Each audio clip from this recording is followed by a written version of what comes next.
Listen, I'm going to ask you one question, and I want you to answer it in your chest, not your head. If your stomach had been empty for 2 days, and the rain was chewing through a leaky roof over your head, would you have the courage to ask a stranger for their leftovers?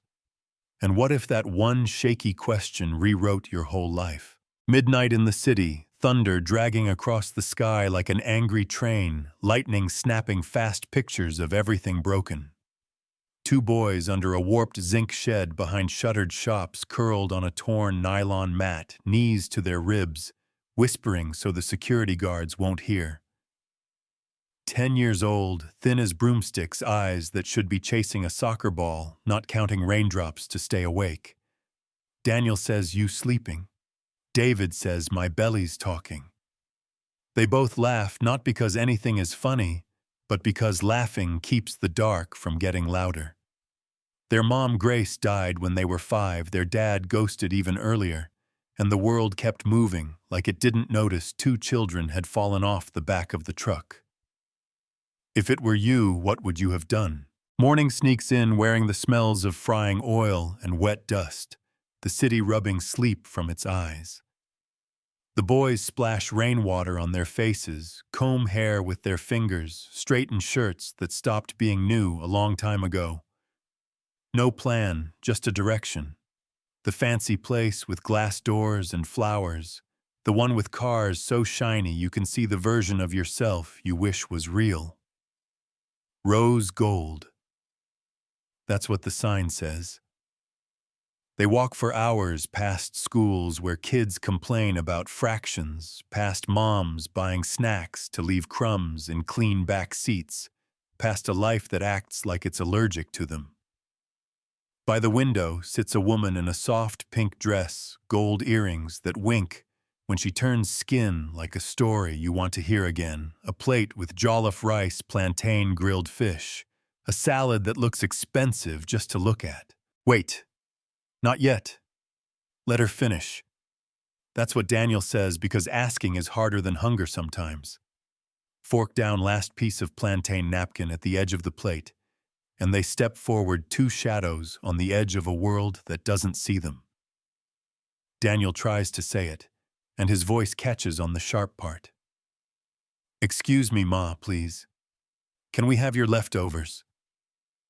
The woman looks at their feet, their hands, their faces, and something in her eyes shifts, not quick pity, not the kind that throws rice like a coin, but the kind that recognizes a wound it used to carry. She says, "Come with me." That's it. That's the door. She doesn't walk them inside to ask the manager for scraps. She leads them to a white SUV that smells like warm bread and roses, opens the door like they're expected drives, with the steady hands of someone who has done this road for a long time, but today it means something else. The city slides past gates and billboards, and the lottery of who gets a green light in this life until they turn into a quiet compound where the grass looks ironed and the house looks like it knows the word pristine. The gate closes behind them, and the world takes a breath. Inside, they step onto tiles so clean they want to apologize for their feet. A housekeeper appears ready for orders, and the woman, Alicia will learn that in a second, says 2 plates of hot food and get the guest room ready. Those words, "get the guest room ready," land like a blanket over 2 shivering hearts. At the table big enough to seat every person who told them no this year, 2 plates arrive with steam and color and mercy, and the boys eat like they've been invited to be alive again. They cry while chewing and don't even bother to hide it. Alicia watches not with pity, but with something deeper, a search in her gaze, like she's trying to find the exact spot where their story meets hers. Upstairs, there's a small room with 2 clean beds, white curtains that breathe when the window opens, a bathroom with soap, and towels and hot water. And those details matter when your life has been a list of missing things. "You'll sleep here tonight," Alicia says. "You are safe." It sounds like a spell, and for the first time in a long time it works. David asks, "Why are you helping us?" Alicia kneels eye level, no pedestal, and says, "Because once upon a time I was you. 8 years old, father gone market nights, dustbin mornings, rescued by a woman who believed enough to pull her through. I promised," Alicia says, "if I ever became someone, I'd come back for the ones still out in the rain." Pattern interrupt. She doesn't ask them to earn it. She opens her bag and takes out 2 ID cards she had made that morning on a hunch her heart couldn't ignore. Daniel Hope Johnson. David Hope Johnson. I added Hope, she says, because that's what you are, and Johnson, because that's my name, and now it's yours. They touch the plastic like it might vanish and cry the kind of tears that wash old dust from the soul. That night, clean sheets, steady breathing silence that doesn't scare you. Morning arrives with sunlight like a promise, and Alicia knocks with 2 folded towels like a hotel you only see in movies. "Good morning, gentlemen. Breakfast is ready," and she means that word gentleman not as a joke but as a correction the world forgot to make. Downstairs, yam and egg sauce, mugs of hot cocoa that look like small buckets, and a question, "Tell me about your mom." They say her name Grace, they say Puff Puff and Akara by the roadside lullabies when the food ran out, stories when the light did, and school. We stopped when she died. Alicia nods like a judge stamping a ruling that ends now. "Next week I'll register you. This week you'll learn to sleep without fear." After breakfast, a supermarket so cold it feels like weather aisles that glimmer a cart that pushes like possibility. "Pick anything," Alicia says. Anything. You are allowed to want good things now. Biscuits, pencils, a football toothpaste that isn't borrowed, joy they hold with both hands on the ride home. They run inside, laughter bouncing off walls that haven't heard kids in a while, and Alicia turns to lock the door. That's when she sees him. Across the street, a black car, an old man inside watching the house with eyes that have seen too much jaw moving around a decision he doesn't like the taste of. Next morning, he knocks. "Who is there?" the housekeeper calls. "Good morning, madam. My name is Mr. Raymond. I'm looking for Alicia and the twins." Daniel peeks through the gate hole and the old man's lips part like a memory just walked into the room. "Daniel," he says, and the boy pulls back like the wall is hot. "How do you know my name?" "Because I'm your grandfather." "Hold on." Alicia arrives to a photo. In the boy's hands, edges frayed. Their mother younger, brighter, holding 2 babies, a man standing behind her, with a proud face he didn't earn. Alicia's voice is steel, "You have some nerve," and he doesn't argue. He confesses what pride did to him, how he kicked his daughter out, because the father of her children disappeared, and shame meant more to him than grace, how he went searching too late, how he learned she died without knowing her boys were sleeping in rain and noise. "I'm not here for me," he says. "I'm here for them if you will allow it." "Do you think that's fair? To ask for a place in a story you once erased?" Alicia looks at the boys, and because this house is a place where truth is not a performance, she asks them, "Do you want to talk to him?" Daniel nods first, David follows. The old man drops to his knees, not out of drama but because his bones know humility better than his mouth does. "I am sorry," he says, and Daniel does the thing that keeps saving this world. He hugs him. Not because pain disappeared, but because love doesn't like waiting for perfect circumstances. Alicia sets boundaries like a good fence, slow visits supervised. No claims, no confusion, and healing takes a seat in the corner and gets to work. 3 Saturdays, and Mr. Raymond brings stories like small candies, Grace dancing in the rain as a teenager, naming chickens like classmates selling oranges to buy a uniform no one helped her pay for. He brings a box of letters Grace wrote him when she was hurting, letters he never opened, until Alicia put them in his hands and said, "Read." He reads and shakes and learns that forgiveness had been sitting in paper waiting for him to get out of his own way. The boys listen with eyes that drink everything. And then, twist. Almost £1,000,000 disappears from Alicia's personal account, transferred to a name that makes her heart drop through the floor. Raymond Johnson. The room tilts. She drives home with tires that sound like thunder, sends the boys to their room with a tone that folds. In the air, turns to the old man with eyes that could cut marble. "What did you do?" He blinks confused. "What do you mean?" She lays down the evidence like a hammer, the name, the amount, the timing, and he shakes his head with both hands out.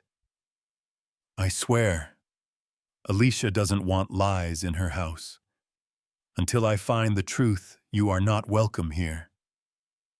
The boys watch their grandfather leave through a window that suddenly feels like a screen between them and the world they're afraid to lose. Night tastes different. It's quiet the wrong way.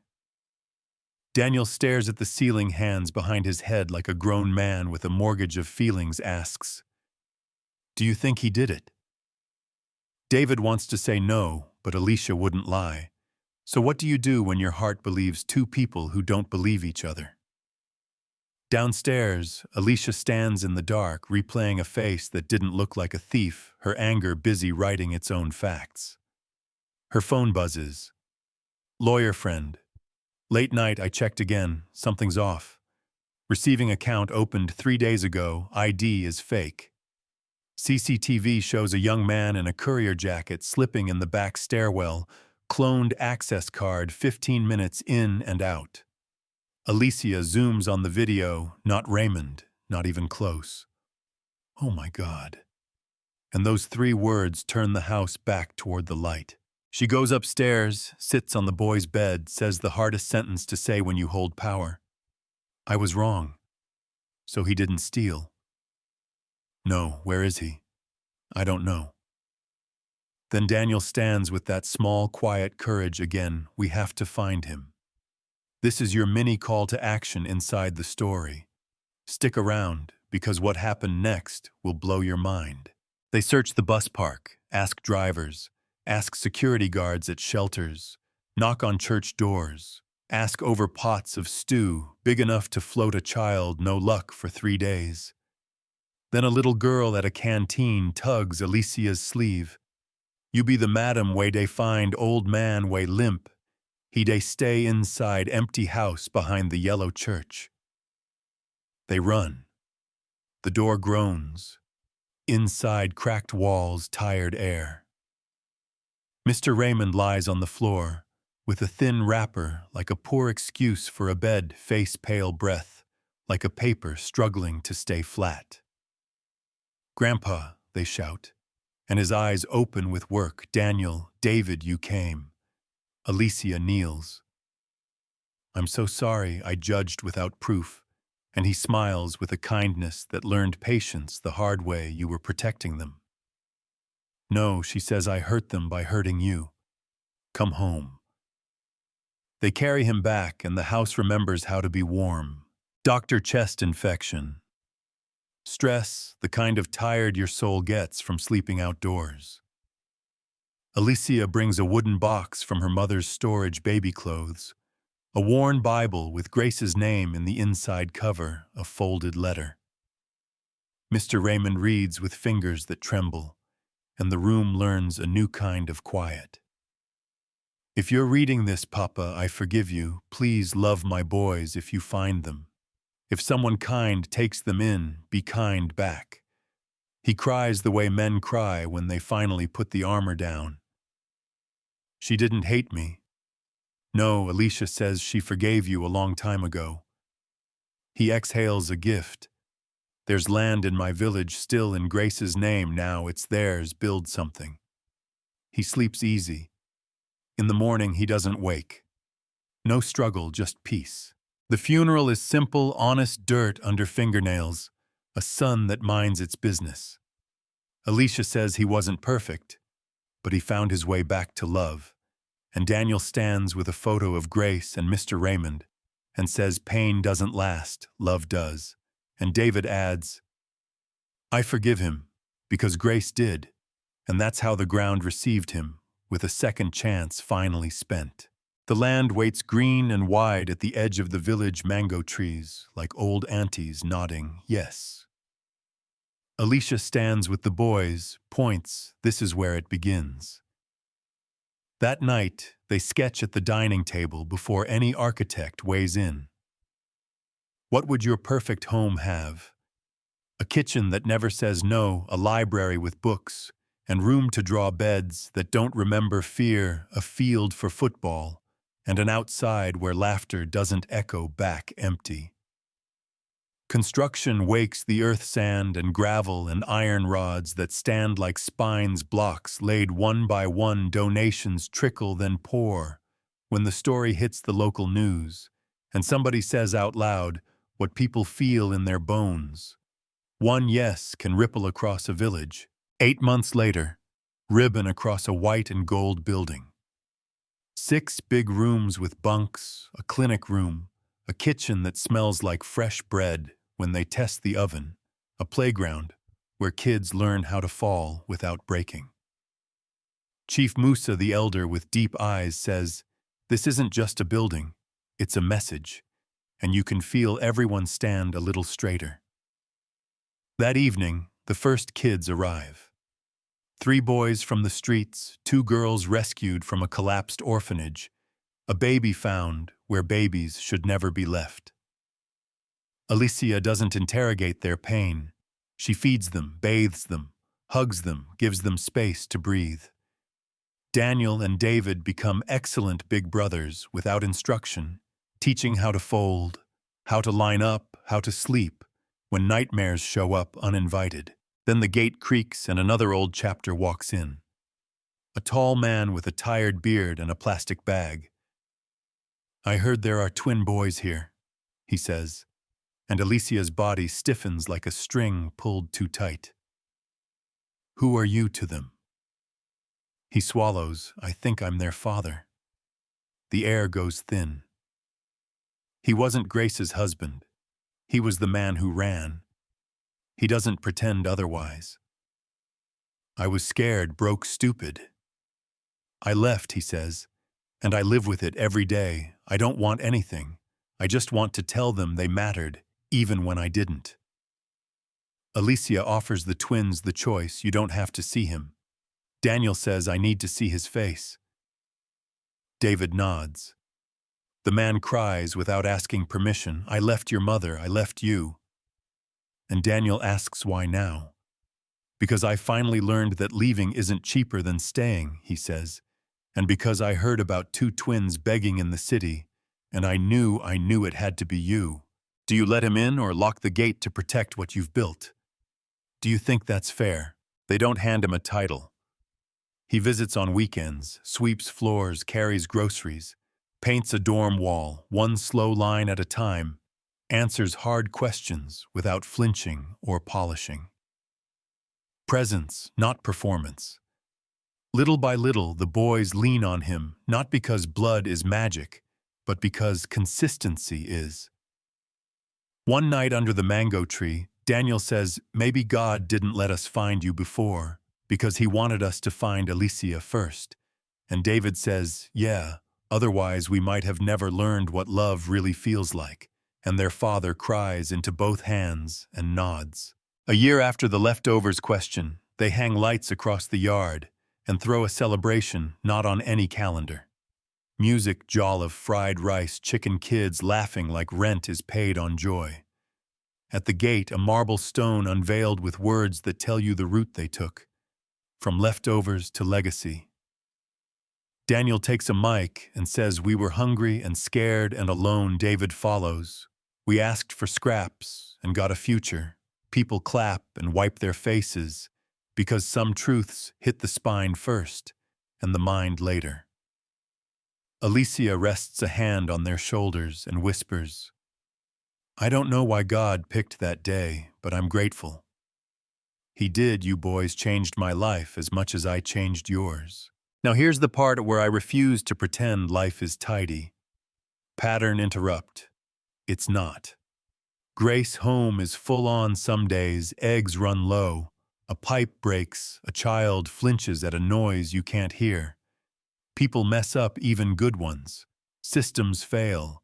Second chances get stretched thin. Forgiveness is a muscle you have to keep feeding or it atrophies. So tell me, where should second chances live and who gets to hand them out? Do we forgive too easily or not enough? When a grandfather who failed shows up with shaking hands, when a father who ran returns to carry groceries, do you hand them a hammer to help fix what broke? Or do you keep the toolbox locked to protect the present? If it were you, what would you have done? Here's what Alicia told me when the cameras went off and the night got honest. It's not about clean, it's about true. Protect the kids first. Draw the lines, lock the doors that need locking. But if you want a home powered by love, you cannot run it on revenge. That's the tension right there, where grace meets boundary, where kindness is steel in a soft voice, where trust is earned slowly and checked often. And still, someone has to say yes, because a hungry whisper at a restaurant window might be a miracle knocking with bad timing. So tell me in the comments, do you think she did the right thing at each turn? Would you have opened that gate? Would you have believed the CCTV over the pain in your chest? Would you have given the father visiting hours or sent him away? Do you think that's fair? How do you balance mercy and safety when children's hearts are on the line? I want your real take, not the polished one. And if you've ever been the kid who asked for leftovers, or the adult who got a second chance late, write your story down there, because somebody scrolling at 2 a.m. needs your map. If this hit you anywhere that matters, type from leftovers to legacy in the comments. So I know you're with us, and tell us where you're watching from. This family stretches farther than any village. Share this with one person who needs a reason to look closer today. Hit subscribe so you don't miss the next true style story. And yeah, when you hear a quiet, please ma, don't look away, look closer, because that's where everything changes.